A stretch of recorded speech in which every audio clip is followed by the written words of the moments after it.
putol na. Ronnie, parang may nangyaring masama yata kay Trudis. Narinig ko sa sigaw ni Migsi. Parang pakiramdam ko talaga may nangyaring masama. Mabuti papuntahan na natin. Halika na. Oh! Saan kayo pupunta? Ano ba nangyari dito? Nay, parang may nangyaring masama kay Trudis. Ha? Kasi nakausap ko si Migs. Tumawag ho siya sa akin.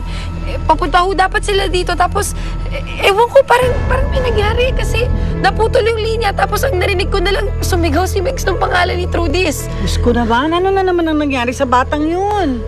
Hindi ko nga po alam eh. Ay, teka. Akin na. Ako tatawag sa damuhong to. Pagkaya mix talagang yan, nasisira ang araw natin eh.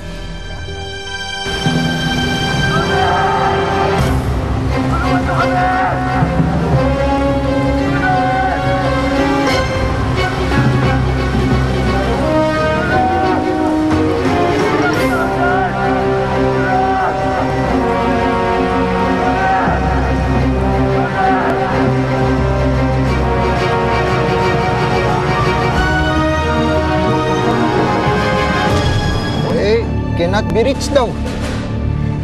Diyos ko, ano na kaya nangyari kay Trudis? Mabuti pa, pupuntahan ko na lang po si Sir Nick. Malamang alam niya kung nasan si Trudis o kaya kung ano na nangyari sa kanya. Baka kung anong mangyari sa'yo, ano ba? Nay, hindi naman po pwedeng nandito lang ako.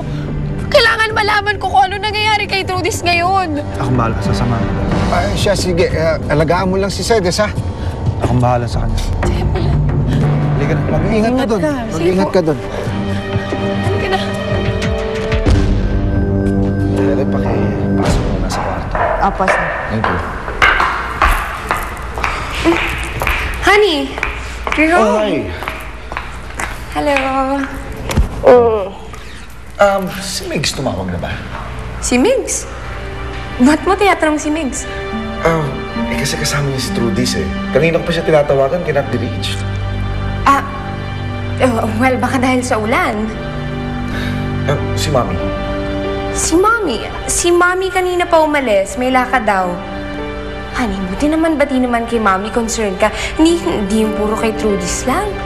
Hindi, kasi nabalita ko may malakas daw na bagyo na paparating. Gusto ko naman safe lahat ng tao rito.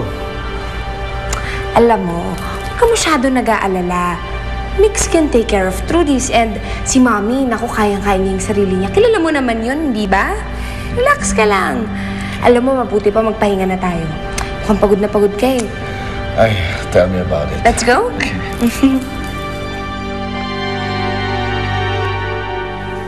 Inom muna kayo. Salamat. Ito ang pasalubong ko sa'yo galing sa Hong Kong. Bagay na bagay sa'yo yan, mamahalin yan. Wow! Ako na to.